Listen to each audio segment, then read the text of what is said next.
On voit des lumières, la maison en face. On peut regarder qu'est-ce qui est écrit. Comme il y a la télé, on avait regardé et on avait découvert que c'était l'albanais. Mais j'ai une amie ici, une albanaise, qui a grandi en Italie. Je pourrais demander à elle.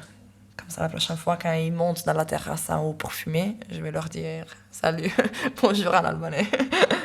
Alors je parle le français, l'italien, l'anglais et l'espagnol. À la maison, il y a quand même un mélange. Un mix de japonais, de français et d'anglais. Ik heb een couscous gegeten. Je suis néerlandophone de base. Le néerlandais, L'anglais. Anglais. Anglais, Anglais. L'anglais. l'anglais, L'espagnol. l'italien. L'espagnol. Voilà, l'espagnol, tout le monde a eu des bases d'espagnol à l'école en Haïti. Berbère et un petit peu d'arabe. Arabe. Arabe. Berbère. Et amazir. Lingala. Allemand, l'allemand Danois. Créole. et aussi un peu le frisson. Je suis en train de dessiner un horizon qui, comme le langage et la langue, n'appartient pas. Je m'appelle Julie et je suis bruxelloise. Je pense, comme beaucoup de Bruxellois, que ça a été toute une quête, toute une recherche pour moi de me construire mon identité, de me la raconter, de la partager. Et c'est devenu obsessivement important. Le lien entre l'identité, la langue, c'est un sujet qui m'obsède un peu l'esprit. C'est un sujet de cœur aussi et qui fait partie entièrement de ma profession aujourd'hui, de ma pratique, parce que je suis enseignante à la VUB, je suis rattachée à la fac de lettres et je donne des cours de français à un public extrêmement hétérogène, vu que nous sommes à Bruxelles. Les étudiants, les personnes que je rencontre et qui font partie de mon quotidien depuis 10 ans, sont multilingues et pratiquent entre 1 à 7 langues par foyer. Enfin, ça, c'est ce que je rencontre comme diversité au quotidien. Effectivement, il me raconte des scènes de famille où le petit frère va à l'école en néerlandais, répond à la maman qui en fait parle arabe, mais le père est berbère et la sœur est scolarisée en français. Et donc, autour d'une même tablée, on parle 4 langues. Bruxelles, il est tellement plein de langues tout le temps.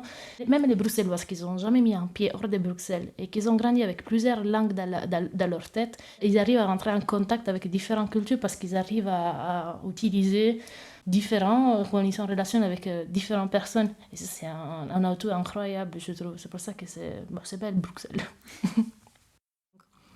Et c'est quelque chose que je reconnais, mais même aussi dans mon propre foyer. Moi, j'ai des parents qui ont partiellement grandi au Mexique, du côté de ma maman. Donc avec ma grand-mère, on parlait l'espagnol. Mon grand-père m'appelait Doña Julia. J'ai été scolarisée en néerlandais et mes parents, entre eux, parlaient le français, bien qu'ils connaissent et maîtrisent aussi le néerlandais, vu leurs origines mélangées, métissées. T'arrives ici, t'as des gens qui sont de père angolais et de mère sénégalais. Enfin, c'est trop cosmopolite, dans le bon sens du terme. Ça ouvre le cerveau. Et ouais, moi j'adore et ça me donne envie de vivre en tout cas. Et on part tous à la recherche d'une sorte... enfin, c'est le propre des personnes multilingues, on part tous à la recherche d'une sorte d'homéostase, une sorte d'équilibre naturel qu'on essaye de trouver entre les différentes langues que l'on parle. Ça donne des situations très cocasses au sein d'une même famille. Moi, je pense à mes sœurs. On passe du néerlandais au français dans une certaine proportion en fonction de ce qui nous arrange.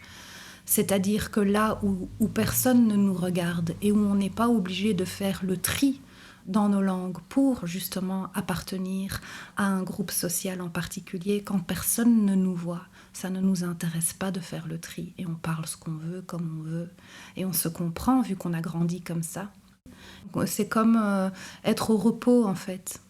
Quand on est multilingue, on a cet exercice quand même à fournir. Il faut muscler chaque langue suffisamment que pour pouvoir se faire comprendre et pour pouvoir fonctionner, appartenir à un groupe social.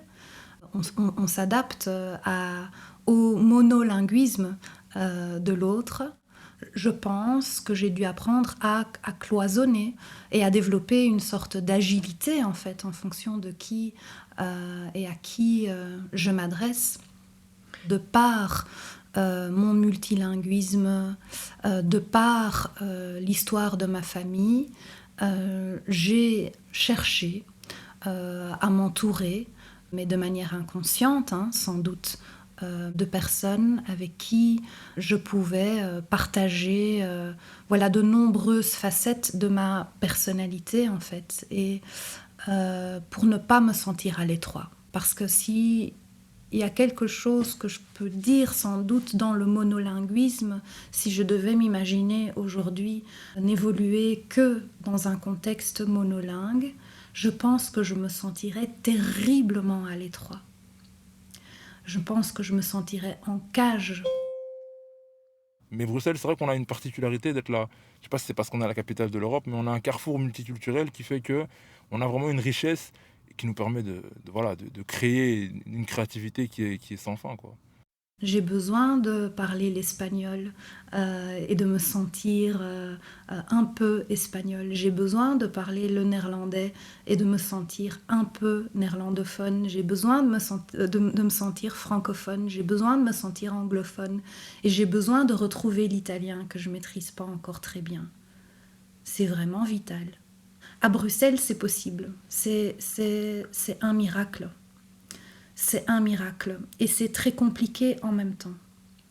C'est un miracle parce qu'on peut être toutes ces personnes-là et en même temps, on ne peut pas faire abstraction des besoins ou du besoin qu'on a de s'inscrire localement dans quelque chose où on n'est pas que divisé entre toutes ces langues et toutes ces appartenances culturelles, mais où on peut aussi appartenir très localement à quelque chose. Il y a quelque chose dans ce multilinguisme où il y a comme un mouvement de compensation, mais qui est sans doute lié à la peur d'un rejet ou la peur de ne pas être accepté ou de ne pas appartenir à un des groupes culturels ou linguistiques, vu que j'ai l'impression de n'appartenir à aucun. Donc du coup, j'ai une attitude boulimique. Je ne cesse de m'approprier des mots en cherchant peut-être le mot juste sans jamais le trouver.